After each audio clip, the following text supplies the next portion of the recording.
একটি লাশ নিয়ে বাণিজ্যের খবর জানাবো, যে লাশের উপর ভর করে পুরো পরিবার হয়েছে কোটিপতি। নুন আনতে পান্তা ফুরোনো সেই পরিবারের সকলেই আজ সচ্ছল। পরিবারের এক সদস্যের মৃত্যুতে যেন পুরো পরিবারের চেহারা বদলে গেছে। বোনের মৃত্যুতে শোকের বদলে সুখ আর স্বাচ্ছন্দ্য নেমে এসেছে ভাইদের পরিবারে। বান্ডেল বান্ডেল টাকার সাথে বাড়িতে বসেছে পুলিশের নিরাপত্তা। রাষ্ট্রের উচ্চপদস্থ লোকজনের সাথে উঠা বসার সুযোগও হয়েছে এক লাশের বিনিময়ে।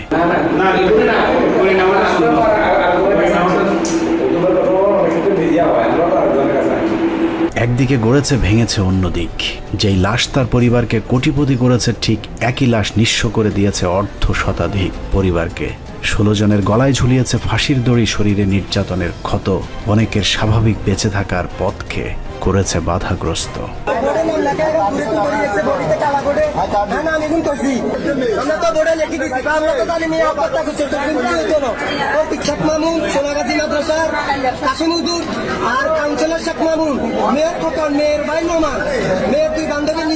ফেনীর সোনাগাজীর নুসরাতের কথিত হত্যাকাণ্ডের কথা বলছি, যার মৃত্যুকে কেন্দ্র করে বদলে গিয়েছে সোনাগাজীর রাজনীতি, অর্থনীতি। নুসরাতের নিম্নবিত্ত পরিবারের হাতে এখন কারি কারি টাকা, আবার নিঃস্ব হয়েছে বিত্তবান অনেক পরিবার। 6 বছর ধরে আদালতের দরজায় ছুটতে ছুটতে সহায় সম্বল সব হারিয়ে নিঃস্ব হবার পথে 16টি পরিবার। এক মৃত্যুকে কেন্দ্র করে নুসরাতের পরিবারের পাশাপাশি পিবিআই প্রধান বনজ, সেই সাথে বিচারকের পকেটও ভারী হয়েছে।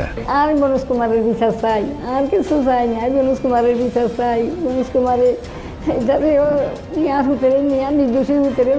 2019 সাল থেকে যেভাবে বনজ চেয়েছে সেভাবেই চলেছে বিচার। মাদ্রাসার দাড়ি টুপিওয়ালা লোকজনকে ফাঁসাতে দেশের গণমাধ্যম, কথিত সুশীল কিংবা মানবতার ফেরিওয়ালা পরিচয় ব্যারিস্টার সুমনদের মতো দালাল শ্রেণীর সব এক হয়ে শুরু করেছিল মিডিয়া ট্রায়াল। মানুষের আবেগকে কাজে লাগিয়ে দ্রুত বিচারের মাধ্যমে 16 জন নিরীহ মানুষকে ফাঁসি দিয়ে হত্যার পথ সুগম করে দেয় ঘুষখোর বিচারক।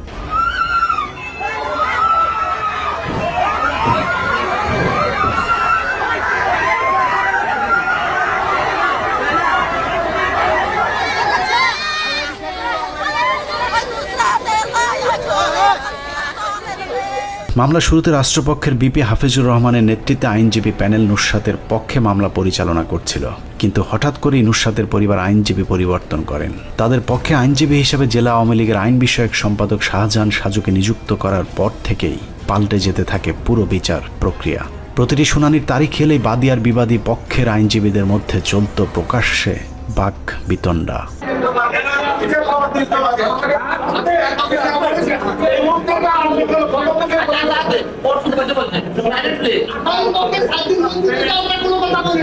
নুসরাতের পরিবারের নিয়োগ করা আইনজীবী আওয়ামী লীগ নেতা শাহজাহান সাজুর গোপনে রেকর্ড করা কিছু বক্তব্য আমাদের হাতে এসেছে, যেখানে সাজু নিজেই স্বীকার করেছেন এই মামলার খুব বেশি চেষ্টা করা হলেও 4 জনকে কিছুটা সাজা দেয়া যেত, বাকিরা সবাই খালাস পাবার কথা।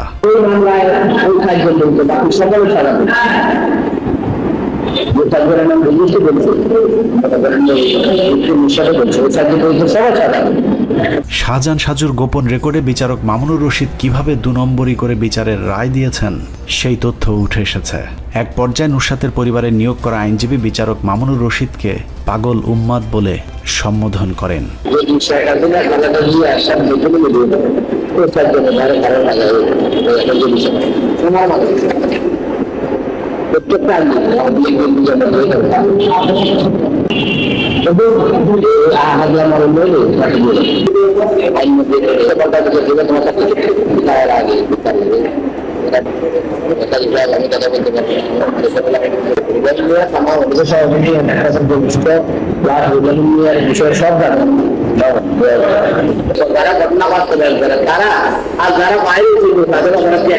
সবকিছু ঠিকঠাক থাকলে এতদিনে সবার ফাঁসি হয়েও যেত, কিন্তু মাঝে বাধা হয়ে দাঁড়ায় টিম 15 মিনিটস।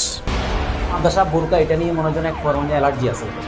বুকের সাথে লটকিয়ে তার মাজা ভাঙতে আরমানিয়া সম্পূর্ণ নির্দোষ। শরীরের পুরো জামা কাপড় খুলি ইলেকট্রিক শক দিয়ে 2022 সালে 15 মিনিটসে তুলে ধরা হয় একটি আত্মহত্যাকে কিভাবে হত্যার নাটক সাজিয়ে সোনাগাজী বাসীর উপর নৃশংসতা চালিয়েছে পিবিআইয়ের বনজ কুমার। মিথ্যা স্বীকারোক্তি আদায় করে। আর বনজ কুমারের বিচার চাই। এই যে মিথ্যা রিপোর্ট দাখিল করা হলো, আত্মহত্যাকে হত্যা হিসেবে সাজিয়ে দেওয়া হলো, সেজন্য বনজ কুমারের বিরুদ্ধে আইনানুগ ব্যবস্থা গ্রহণ করা হলো।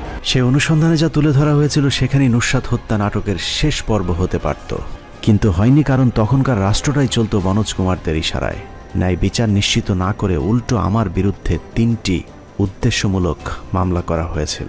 আমি বাদী হয়ে গত 30/9/2022 তারিখে সোনাগাজী মডেল থানায় তার বিরুদ্ধে একটি সাধারণ ডায়েরি করি। বনজদের রাজত্বে নতুন রাজা এসেছে, কিন্তু রাজ্য চলছে আগের মতোই। ধান্দাবাজ বিচারকদের ধান্দাবাজির কারণে দীর্ঘ 9 মাসেও নিরীহ 16 জনকে এখনও মুক্তি দেয়া সম্ভব হয়নি।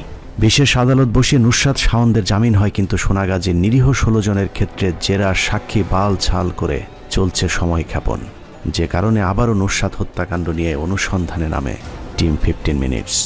যে অনুসন্ধানে উঠে এসেছে আরও ভয়াবহ তথ্য।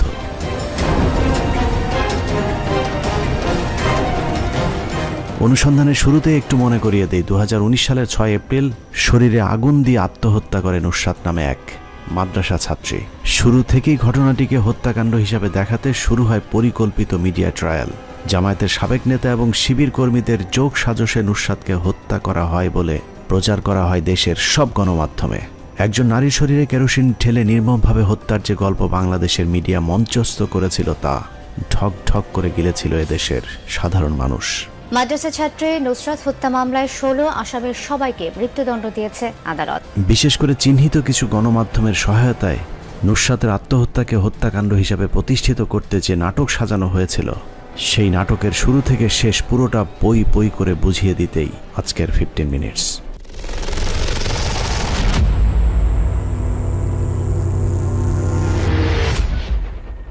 নাটকের শুরুতে বলা হয়েছে নুসরাতের মৃত্যুর দিন সোনাগাজী মাদ্রাসায় পরীক্ষা চলছিল। নুসরাত পরীক্ষা দিতে পরীক্ষার হলে যাওয়ার পর কেউ একজন এসে তাকে জানায় নুসরাতের এক বান্ধবীকে মাদ্রাসার ছাদের উপর পেটানো হচ্ছে। একথা জানার পর বিষয়টি সবার আগে শিক্ষকদের জানাবার কথা, কিন্তু নুসরাত কাউকে কিছু না জানিয়ে সুপারম্যানের মতো উড়ে যান ছাদের উপর। সেখানে যাবার পর তিনি কাউকে বাঁচাতে পারেননি, উল্টো তার গায়ে কেরোসিন তেল ঢেলে আগুন ধরিয়ে দেওয়া হয়, আর তাতেই নাকি মৃত্যু হয় নুসরাতের।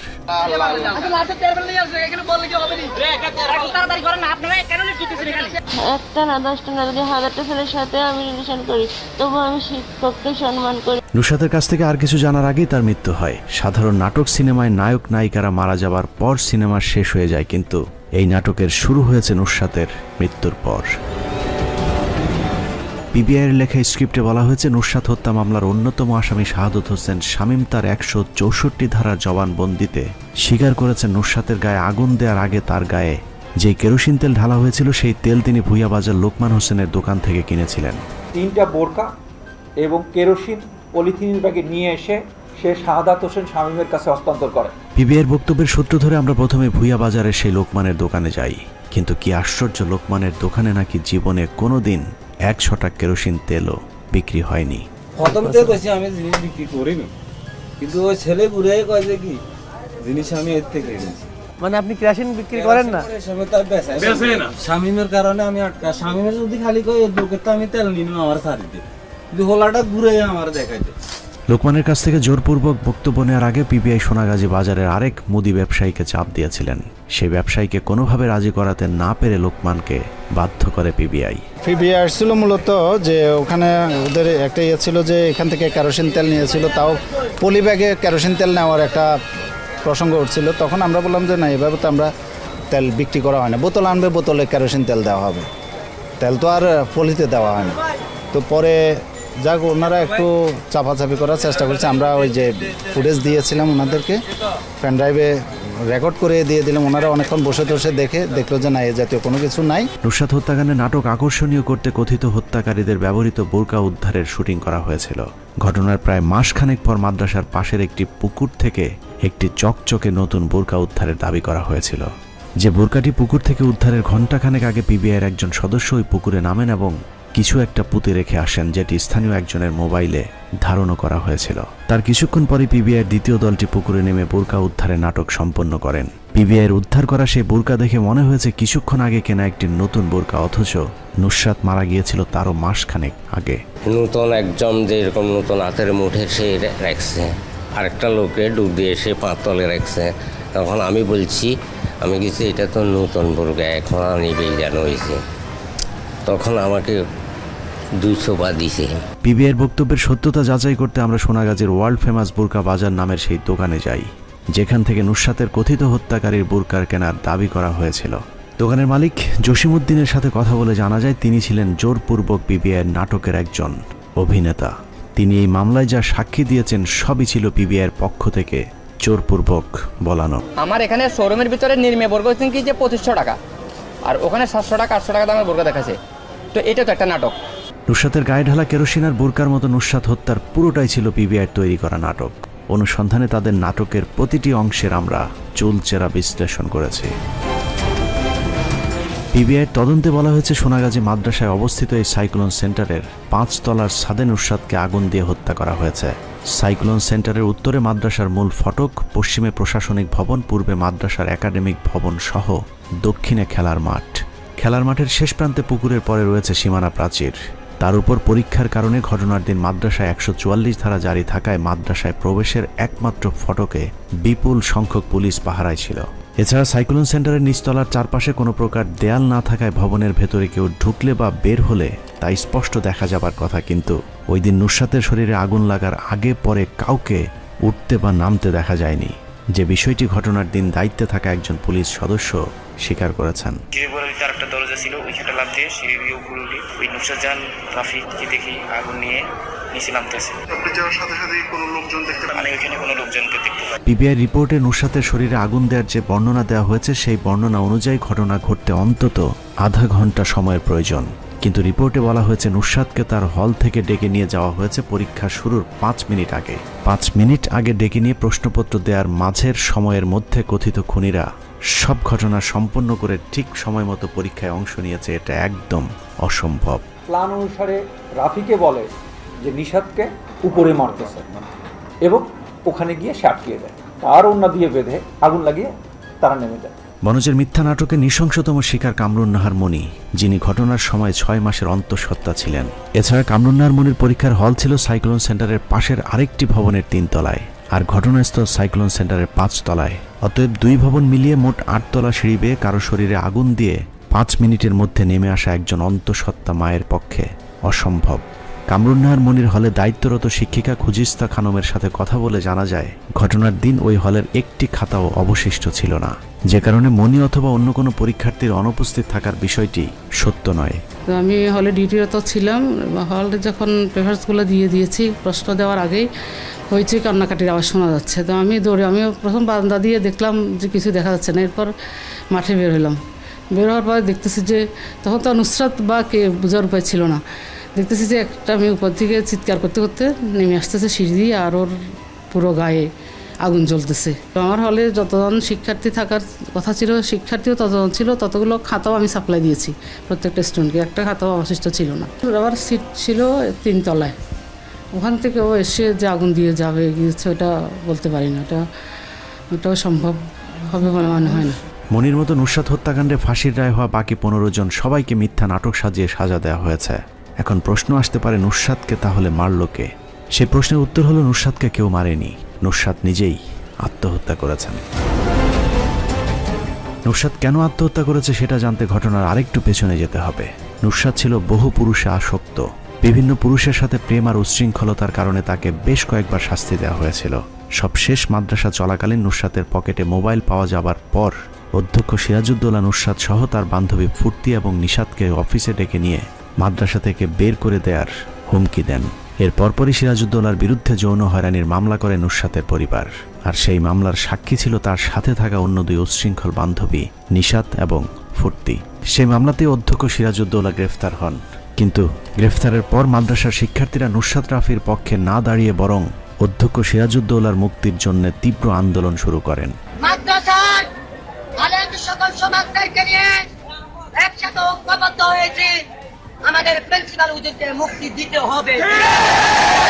একদিকে অধ্যক্ষের পক্ষে, অন্যদিকে নুসরাতের বিরুদ্ধে অবস্থান নিয়ে নুসরাতকে মাদ্রাসায় একঘরে করে দেওয়া হয়। এরই মধ্যে নুসরাত তার আইনজীবীর কাছে জানতে পারেন পরবর্তী কার্য দিবসে জামিনে মুক্ত হচ্ছেন সিরাজউদ্দৌলা। এই তথ্য জানার পর সিরাজউদ্দৌলাকে আটকাতে নানা ধরনের ফন্দি ফিকির করতে থাকে নুসরাত।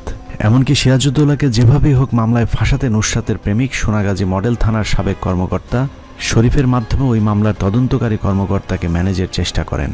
ব্যর্থ হয়ে তদন্ত কর্মকর্তাকেও প্রেমের জালে বন্দী করার চেষ্টা চালায় নুসরাত জাহান রাফি। নুসরাতের মৃত্যুর আগে নুসরাতের ব্যবহৃত তার মায়ের ফোনে নুসরাত কার কার সাথে কি কি কথা বলেছেন সেই তথ্য আমাদের হাতে এসেছে। নুসরাতের ব্যবহৃত সেই নাম্বারটিতে আমরা নুসরাতের মোট 5 জন প্রেমিকের সন্ধান পেয়েছি, যার মধ্যে একজন শরীফ মডেল থানার সাবেক কর্মকর্তা। ওই চ্যাটিংয়ে নুসরাতের বিভিন্ন জনেদের সাথে প্রেমালাপের পাশাপাশি ওই পুলিশ কর্মকর্তাকে নুসরাত লিখেছিলেন, আপনি সিরাজউদ্দৌলাকে শাস্তি দিতে পারলে যা চাবেন তাই পাবেন। ঠিক তার পরদিন নুসরাত মাদ্রাসায় গিয়ে শরীরে আগুন দেয়। সেই আগুন মৃত্যু হয় নুসরাতের। তার 3 দিন আগেও নুসরাত তার বাড়িতে আত্মহত্যার চেষ্টা করেছিলেন, যা মামলার তদন্তকারী পিবিআই পরিদর্শক শাহ আলম আদালতে স্বীকার করেছে। এতেই প্রমাণিত হয় এটি কোনো হত্যা নয়, নুসরাতের মৃত্যুর ঘটনা ছিল একটি আত্মহত্যা। নুসরাতের বাড়িতে নুসরাত বাথরুমের মধ্যে আত্মহত্যা করার চেষ্টা করছে, কিন্তু সে আত্মহত্যার ঘটনাকে হত্যা হিসেবে প্রতিষ্ঠিত করতে যা করা হয়েছে তার নামে মাত্র আইনের শাসন আছে এমন কোনো মনুষ্য সমাজেও একেবারে অসম্ভব। তারপরেও পিবিআইকে দিয়ে সেটাকে সম্ভব করতে প্রথমেই সোনাগাজী থানার ওসি মোয়াজ্জেম হোসেনকে তার পদ থেকে সরিয়ে দেওয়া হয়, কারণ তিনি জেনে গিয়েছিলেন নুসরাতকে কেউ হত্যা করেনি, বরং তিনি আত্মহত্যা করে মারা গেছেন। প্রাথমিক তদন্তে যেটা মনে হয়েছে আসলে তাকে ওইভাবে মেরে ওখান থেকে চলে যাওয়া সম্ভব না, কারণ বাইরে থেকে কেউ তাকে গায়ে আগুন দিয়েছে এরকম কোনো প্রমাণ আসলে ওই সময় আমরা পাইনি তাৎক্ষণিকভাবে। পুরো ঘটনাটি ছিল বনজ কুমার, সময় টেলিভিশনের চট্টগ্রাম প্রতিনিধি কমল দেব, ফেনী প্রতিনিধি বক্তিয়ার মুন্না, স্টাফ রিপোর্টার আতিয়ার সজল এবং ব্যারিস্টার সুমনের সম্মিলিত একটি নাট্যযজ্ঞ। তাদের সেই পরিকল্পনা সহজ করতে প্রথমেই সোনাগাজী থানার ভারপ্রাপ্ত কর্মকর্তা মোয়াজ্জেম হোসেনকে টার্গেট করা হয়। আমার বিরুদ্ধে মামলা করে একটা ডিজিটাল নিরাপত্তা মামলা করে আমাকে হাজতে পর্যন্ত যেতে হয়েছে। আমি 5 বছর করে জেলও কেটেছি। ফোন থেকে কৌশলে সেই ভিডিওটি পাঠানো হয় কমলদের কাছে। তার মাধ্যমেই সময় টিভি সহ সারা দেশে ছড়িয়ে পড়ে নুসরাতের আলোচিত সেই ভিডিওটি। অথচ ওসি মোয়াজ্জেমের আইডি থেকে সেই ভিডিও একবারও আপলোড করা হয়নি। তারপরেও তাকেই সময় টিভির নেতৃত্বে মিডিয়া ট্রায়ালের মাধ্যমে শাস্তি দেওয়া হয়। ওই ঘটনার পর একটা ভিডিও আমি যে শিলরতাহানির ভিডিওটা করেছিলাম, আনফর্চুনেটলি ওটা যেভাবে হোক আমার কাছ থেকে যায় না, এটাই কোর্টে প্রমাণ হয়েছে। এরকম ডাহা মিথ্যাচারের কারণে আসামিদের পরিবারের লোকজন আদালত চত্বরেই সময় টিভির সাংবাদিককে লাঞ্ছিত করেছিল, যদিও তারপরেও সময় টিভি বনজের ইশারাতেই সব সময় কাজ করে গিয়েছেন। অপরাধ তদন্তে বাংলাদেশে নতুন ধারার সূচনা করেছে police bureau of investigation PBI.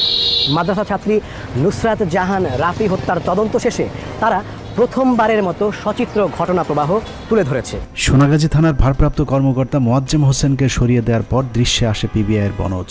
আত্মহত্যার ঘটনাকে হত্যা হিসেবে প্রতিষ্ঠিত করতে পুরো এলাকায় এক ত্রাসের রাজত্ব কায়েম করে পিবিআই। ড্রিল মেশিন দিয়ে বাচ্চা নষ্ট করিয়া লাগবো, বাচ্চার জন্য এগুলার জন্য করছে, শিকার করছে। আরে অনুষ্ঠিত করা জোয়ার জোরের পর কানে ফিট দিছে, পেশাব রাস্তা ফিট দিছে, পরে হুতত নুনির আমার তো এই কাগজ লিখে দিচ্ছে, বোর্ডে লিখে দিছে, আবু এইটা হওয়া আন্ডা এই হিসাব করেন, এই হিসাবে তাই কুইয়ালছে। পিবিআই মূলত 3টি ধাপে তাদের পরিকল্পনা সাজায়। প্রথম ধাপে যারা নুসরাতের বিরুদ্ধে এবং অধ্যক্ষ সিরাজউদ্দৌলার পক্ষে মাদ্রাসায় আন্দোলন করেছিল তাদেরকে টার্গেট করা হয়। এরপর যারা জেনে গিয়েছিলেন নুসরাতকে কেউ হত্যা করেনি, বরং তিনি আত্মহত্যা করেছেন এমন সব সাক্ষীদেরকে। আর সবশেষ আওয়ামী লীগের বিবাদমান 2টি পক্ষকে টার্গেট করে তারপর কর্মপরিকল্পনা সাজায় বনজ কুমারের পিবিআই।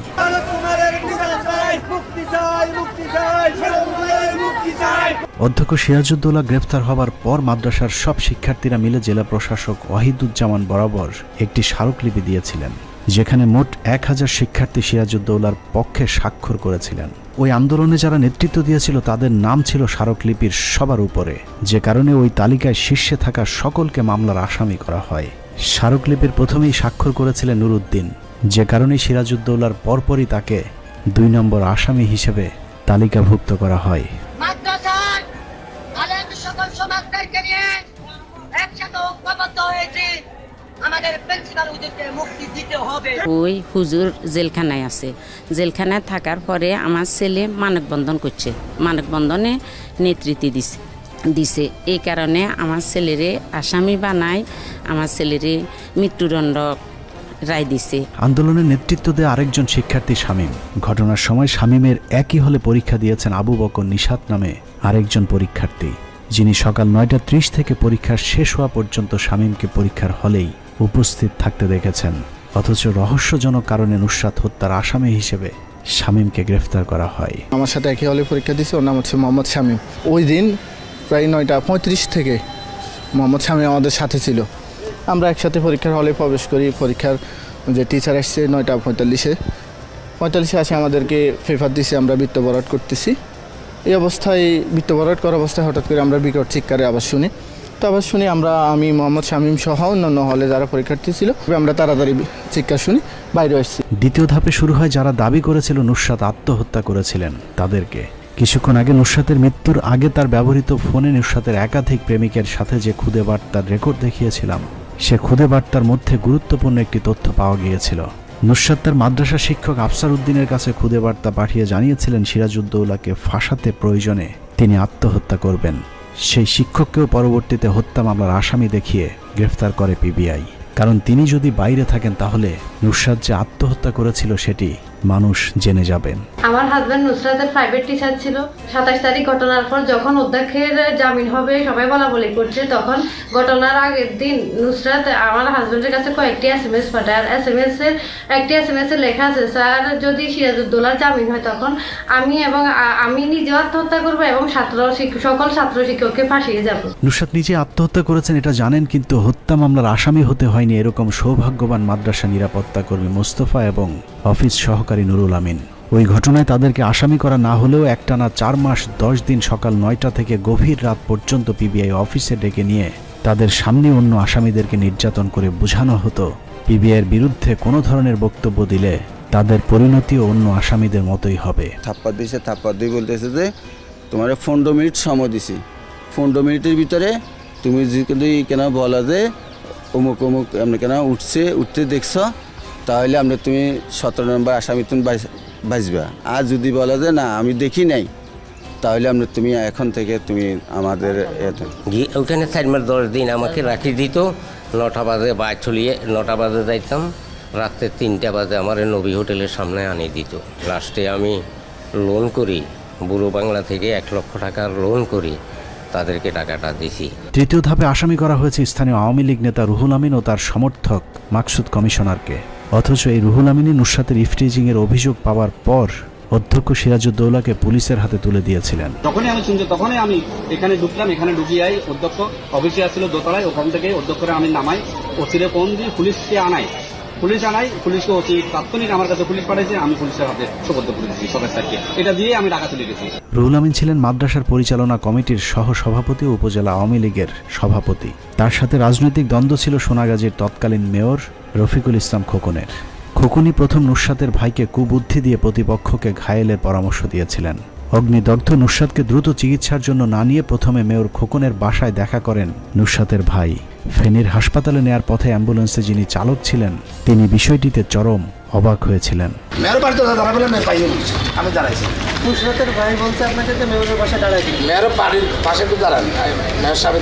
এলাকায় স্বচ্ছ রাজনীতিবিদ হিসেবে পরিচিত রুহুল আমিন উপজেলা আওয়ামী লীগের সভাপতি নির্বাচিত হবার পর থেকে পৌরসভার মেয়র রফিকুল ইসলামের লোকজনকে এলাকায় চাঁদাবাজি করতে বাধা দিচ্ছিলেন, যে কারণে রুহুল আমিনের সাথে দ্বন্দ্ব শুরু হয় দুর্নীতিবাজ মেয়র খোকনের। সেই দ্বন্দ্ব থেকে রুহুল আমিনকে নুসরাত হত্যায় জড়িয়ে দেয় মেয়র খোকন। তৎকালীন সময়ে সোনাগাজীতে কর্মরত একজন পুলিশ কর্মকর্তা নিজেই স্বীকার করেছেন রুহুল আমিনকে ফাঁসাতে বনজ কুমারকে মোটা অঙ্কের অর্থ দিয়েছিল মেয়র খোকন। মনে করো প্রথম সাইজে চেয়ারম্যান হইতো, তারা চেয়ারম্যান হইতে দেয় নাই, তাইলে এখানে মিলনের সাথে একটা দ্বন্দ্ব জড়াইলো, ঠিক আছে। এরপরে উপজেলা চেয়ারম্যান হইতে চাইছে, উপজেলা চেয়ারম্যান হইতে পারে না, এখানে আর একটা দ্বন্দ্ব জড়াইলো। এরপরে রুহুল আমিন নির্বাচন করতে চাইছে বাসার সাহেব, এরপরে এখানে যখন তো চাইছে পরে মাসুদ সাহেবের নির্বাচন করা লাগছে, এখানে মাসুদ সাহেবের লগে একটা ঝামেলা হয়েছে। আর এটা দিয়ে এদের ফ্যামিলি উঠে গেল না, আর কত টাকা যে নিচ্ছে, আল্লাহ তো একজন আছে রে, আমার খুব কষ্ট হয় ভাই মনে হইলো। রুহুল আমিনের সাথে তার ঘনিষ্ঠ আরেক সমর্থক কাউন্সিলর মাকসুদ আলমকেও রাজনৈতিক কারণে গ্রেফতার করা হয়। নুসরাত হত্যা মামলায় পিবিআইয়ের সবচেয়ে বড় ইনকামের উৎস ছিল রুহুল আমিন এবং কাউন্সিলর মাকসুদ। ক্রসফায়ারের ভয় দেখিয়ে শুধুমাত্র এই দুইজনের পরিবার থেকে পিবিআই হাতিয়ে নিয়েছে 4.5 কোটি টাকা। অনেক নির্যাতন চলতেছে, মারধর চলতেছে, দেখতেছি এক পর্যায়ে আমার বাবার কণ্ঠ শোনা যেতেছে। পরে আমি ওইখানে যে পিবিআই সদস্যরা ছিল তাদের হাত পা জোরে জোরাজোরি করে কান্নাকাটি করি যে আমার বাবারে ছাইড়া দেন, আমার বাবা তো নির্দোষ। বলার পরে আমারে ওনার কোনো কথা শুনে না, আমার গাদ ধাক্কা দিয়ে বাইর করে দেওয়ার পর আমি কিছু না করতে পারে বাড়িতে চলে আসছি। বাড়িতে আসার পর ওই দিন রাত্রে পিবিআই শাহ আলম ছোট কাকাকে কল দেওয়া হয়, তোর ভাই যদি রিমান্ড থেকে বাঁচানো হয় তুই 40 লাখ টাকা দিয়ে দিবি বনজ কুমার স্যারের জন্য। বনজ কুমার আমাকে হুমকি দিতেছে, ফোন দিয়ে বলতেছে যে তুই তোর ভাইকে বাঁচাতে চাস তাহলে আমাদের সাথে যোগাযোগ কর। আমাদের বনজ কুমার স্যারের সাথে কথা হয়েছে, তাদেরকে 40 লাখ টাকা দিতে হবে, দিলে তোর ভাইকে মামলা থেকে বাদ দিয়ে দেবো, রিমান্ডে কোনো নির্যাতন করবো না। আমার বাইরে যে মোবাইলটা ছিল যেটা মেসেজ যায় ওই মোবাইলটা পিবিআইয়ের কাছে জব্দ ছিল। আমরা ব্যাংক থেকে যদি 1 লাখ টাকা উঠাই 1 লাখ টাকার মেসেজ তাদের কাছে চলে যায়। এভাবে নিতে নিতে আমাদের কাছে 5 লাখ 10 টাকা নিতে বনজ কুমারের কথা বলে আমার কাছ থেকে টোটালে 10 লাখ 20 লাখ করে 40 লাখ টাকার মতো নিছে। রমরমাই বাণিজ্যের শুরু থেকে শেষ পর্যন্ত পিবিআইয়ের সাথে জড়িত ছিল নিহত নুসরাতের 2 ভাই মাহমুদুল হাসান নোমান এবং রাশেদুল হাসান রায়হান। নুসরাত হত্যা মামলার আসামি করার ভয় দেখিয়ে কিংবা মামলা থেকে অব্যাহতি করিয়ে দেওয়ার কথা বলে বিভিন্ন পরিবার থেকে নুসরাতের 2 ভাই লক্ষ লক্ষ টাকা হাতিয়ে নিয়েছে। সেই টাকা লেনদেনের সময়কার একটি ভিডিও ক্লিপও আমরা উদ্ধার করতে সক্ষম হয়েছে।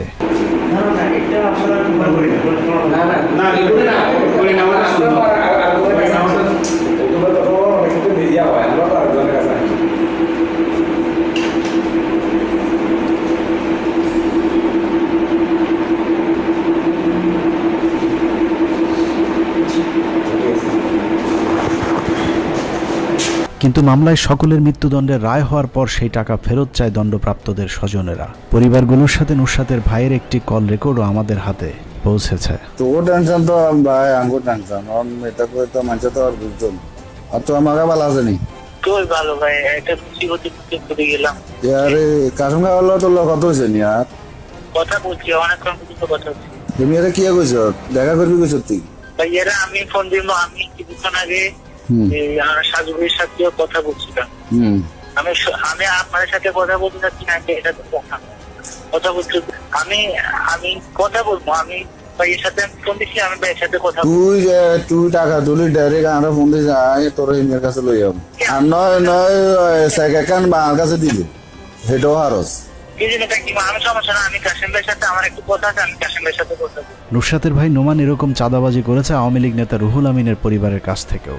নুসরাতের ভাই নোমান রুহুল আমিনকে মামলা থেকে অব্যাহতি করিয়ে দেওয়ার কথা বলে 8 লাখ টাকা দাবি করেছিল, যেই টাকা লেনদেনের একটি অডিও রেকর্ডও আমাদের অনুসন্ধানে সংগ্রহ করেছে। বলতেছি ওই যে রুহুল আমিন বিষয় বলছিলাম না আপনাকে, তো ওই বিষয়ে তো কথা বলতে আপনার তো অসুবিধা নাই নাকি?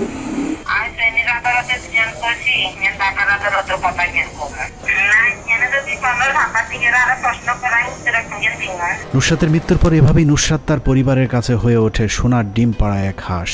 নুসরাতের উপর ভর করে সোনাগাজীর আওয়ামী লীগের পুরো নিয়ন্ত্রণ চলে যায় নুসরাতের পরিবারের হাতে। আওয়ামী লীগের নেতা টেতা তো মামুলি বিষয়, চাইলেই প্রধানমন্ত্রী পর্যন্ত অনায়াসে ঘুরে আসতে পারতেন নুসরাতের 2 ভাই। অনুসন্ধানে জানা যায় মামলার বাদী নুসরাত জাহান রাফির বড় ভাই নোমান প্রাইমারি স্কুলের দপ্তরের চাকরির আবেদন করেও ব্যর্থ হয়েছিল। কিন্তু নুসরাতের মৃত্যুর পর প্রধানমন্ত্রীর নির্দেশে নোমানের চাকরি মেলে বেসরকারি একটি ব্যাংকের বড় পদে। সবই পেয়েছিল পরিবারটি, শুধু মানুষের ভালোবাসা পায়নি। বোনের লাশ নিয়ে বাণিজ্য করে এলাকার মানুষের কাছে হয়েছেন ঘৃণার পাত্র। ভিকটিম পরিবার মানুষের আবেগের অপব্যবহার করে কোটিপতি হয়েছে। তারা ঘটনার প্রকৃত বিচার চায়নি, তারা চেয়েছে নিজেদের আখের গোছাতে। এলাকার মানুষের তোপের মুখে নুসরাতের পরিবারের নিরাপত্তায় 24 ঘন্টা পুলিশ পাহারা বসানো হয়েছিল তাদের বাড়িতে। 5 আগস্টের পর পরিস্থিতি বদলে যাবার কথা থাকলেও তা হয়নি, কারণ নুসরাতের ভাই জানেন কখন কার সাথে ছবি তুলে পোস্ট করতে হবে। এতদিন ধরে এলাকায় আওয়ামী লীগার সেজে বসে থাকা নোমানের 2 ভাই রাতারাতি নিজেদের খোলস পাল্টে হয়ে যান বিএনপি জামায়াতের বড় সমর্থক। হঠাৎ করে 180 ডিগ্রি ডিগবাজি দেওয়ার কারণ সহ আমাদের আরও অনেক প্রশ্ন ছিল নুসরাতের ভাই নোমানের কাছে, কিন্তু কোনো প্রশ্নেরই সঠিক জবাব দিতে না পেরে পালিয়ে যায় নুসরাতের ভাই নোমান। এটা আপনি বললেন না, আপনি না বললে আপনার থেকে না আপনি এমন প্রশ্ন তো করতে পারেন না ভাইয়া। না আমি আপনাকে বলবো, আমি কোনো কথা বলবো না ভাইয়া। ক্যামেরা দেখে নোমানের পালানোর এই চেষ্টার কারণ নোমান সবচেয়ে ভালো জানেন তার বোন নুসরাত জাহান রাফিকে কেউ হত্যা করেনি। ঘটনার দিন পরীক্ষা দিতে মাদ্রাসায় যাবার আগেই নুসরাত তার পরিবারকে হুমকি দিয়ে এসেছিলেন আত্মহত্যা করবার। নুসরাতের ভাই বিষয়টি জানার পর দৌড়ে ছুটে যান মাদ্রাসায়, কিন্তু বোর্ড পরীক্ষা হবার কারণে বহিরাগত কাউকে কেন্দ্রে ঢোকার অনুমতি দেয়নি পুলিশ।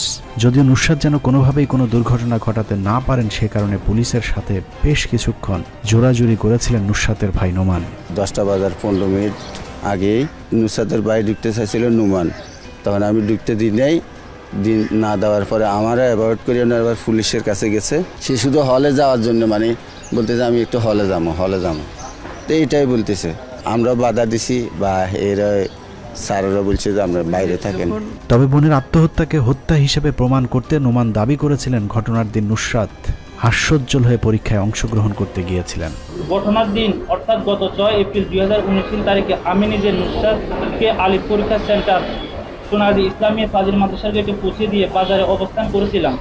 সে খুশি মনে পরীক্ষায় হলে গিয়েছিল এবং আগে 2টি পরীক্ষা ভালোভাবে দিয়েছে। নুসরাতের ভাইয়ের বদলে যাওয়া শুরুটা হাসপাতাল থেকে শুরু হয়েছিল। নুসরাতের মৃত্যুর আগে মামলার প্রথম তদন্তকারী কর্মকর্তা কামাল হোসেন যখন তার বক্তব্য নিচ্ছিলেন তখন নুসরাতকে সবকিছু শিখিয়ে দিচ্ছিলেন তার ভাই নোমান। ওই সময় সাব ইন্সপেক্টর কামাল হোসেন নোমানকে বাধা দিলে নোমান পুলিশের উপর ক্ষিপ্ত হন। আমি যখন তার হাসপাতালে তার স্টেটমেন্টটা নিলাম তখন তো সে একটাবারের জন্য বলে নাই যে এমুক। সাব ইন্সপেক্টর কামালের সাথে স্থানীয় একজন সাংবাদিকের কথোপকথনের একটি পুরাতন রেকর্ড আমাদের হাতে পৌঁছেছে, যেখানে কামাল হোসেন স্বীকার করেন সোনাগাজী থানা পুলিশের তদন্তকারী দল তাদের অনুসন্ধানে আত্মহত্যার প্রমাণ পেলেও অবিশ্বাস্য নাটকীয়ভাবে পিবিআই এটাকে হত্যাকাণ্ড হিসেবে প্রতিষ্ঠিত করার সর্বোচ্চ চেষ্টা করেছেন। আল্লাহ তো একজন আছে রে, আমার খুব কষ্ট হয় ভাই। আসল কথা হলো কি মেয়েটা বুঝতো না যে এই ঘটনাটা করলে পিবিআইয়ের ওই সময়ের উপপরিচালক জাহাঙ্গীর আলম তার এক ফেসবুক পোস্টে ওই সময় সোনাগাজী বাসীর উপর ঘটে যাওয়া পিবিআই নির্যাতনের রোমহর্ষক বর্ণনা দিয়েছেন।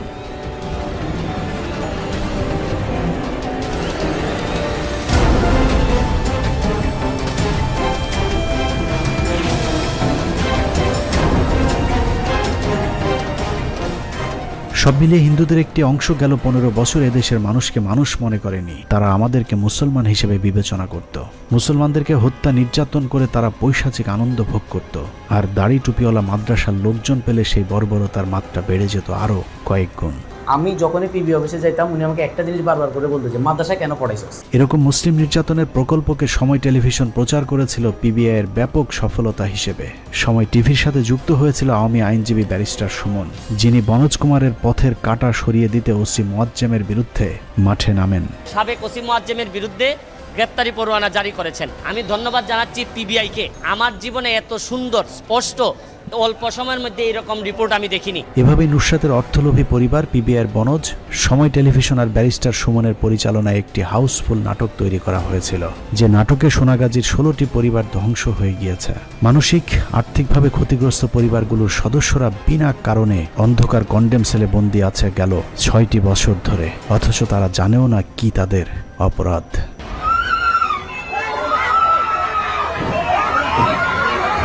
এরকম এক বিচারিক অপরাধের সাথে জড়িত মূল অপরাধী বনোজ কুমার পলাতক, ব্যারিস্টার সুমন এবং বাদী পক্ষের আইনজীবী কারাগারে। কিন্তু সময় টিভির ওমর ফারুক, কমল দে এবং ফেনী প্রতিনিধিকে এখনো পর্যন্ত আইনের আওতায় আনা হয়নি। তাদেরকে গ্রেফতার করে জিজ্ঞাসাবাদ করলে সব সত্য বেরিয়ে আসবে। এই মামলার গুরুতর আরেকজন অপরাধী মামলার তৎকালীন বিচারক নিজেই। ওই বিচারক বনজের সাথে হাত মিলিয়ে এক গাঁজাখুরি রায়ের মাধ্যমে 16 জনের জীবন থেকে সোনালী 6টি বছর শেষ করে দিয়েছে।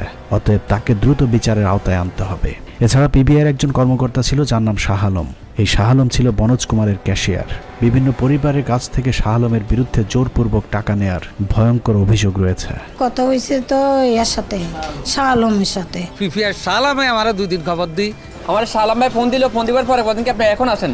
আমাদের তাকে ওরা 3-4 লাখ টাকা নিছে। এই যে নির্যাতনটা ছেলেদেরকে করছে, আমাকে বলছেন কি যে এভাবে বলতে হবে, বাধ্য আমাকে বলতে হবে এইভাবে। এরকম এক নরকের মাঝেই দীর্ঘ 15 বছর ধরে বাংলাদেশের মানুষ বসবাস করেছেন। দেশ স্বাধীন হয়েছে প্রায় 10 মাস হয়েছে, এরপরেও নির্দোষ এসব মানুষগুলোকে এখনো মুক্তি দেওয়া হয়নি। এখন প্রশ্ন হলো, স্বাধীনতা কি শুধুই কিছু মানুষের ভোগের জন্যই এসেছে, নাকি অন্যরাও একটু ভোগ করার সুযোগ পাবেন? স্বাধীনতা বিরোধী নুসরাত ফারিয়াদেরকে এদেশে বিশেষ নিয়মে জেল থেকে মুক্তি দেওয়া হয়, অথচ 16 জন মানুষকে মিথ্যা সাজা দিয়ে হত্যা করা হচ্ছে। তারপরেও সরকারের কোনো তৎপরতা নেই। বাংলাদেশের কোনো গণমাধ্যমও তাদের পাশে দাঁড়ায়নি। এরকম চাঞ্চল্যকর একটি মামলার আসল রহস্য উদ্ঘাটন করতে না পারলে এত গণমাধ্যম দিয়ে কি হবে? কোনো যদি কিন্তু নয়। ফেনীর কথিত নুসরাত হত্যাকাণ্ডের নামে যাদেরকে আটক রাখা হয়েছে তাদেরকে দ্রুত সময়ের মধ্যে মুক্তি দিতে হবে। সেই সাথে তাদের যে অপূরণীয় ক্ষতি করা হয়েছে তার ক্ষতিপূরণও দিতে হবে পরিবারগুলোকে। আল্লাহ হাফেজ।